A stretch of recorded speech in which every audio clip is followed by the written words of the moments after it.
شهر رمضان الذي أنزل فيه القرآن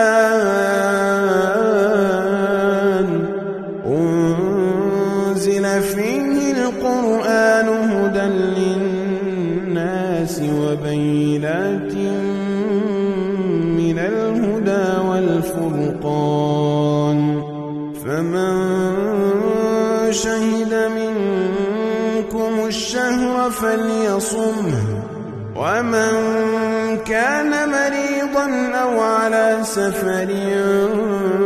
فعدة من أيام أخر يريد الله بكم اليسر ولا يريد بكم العسر ولتكملوا العدة ولتكبروا الله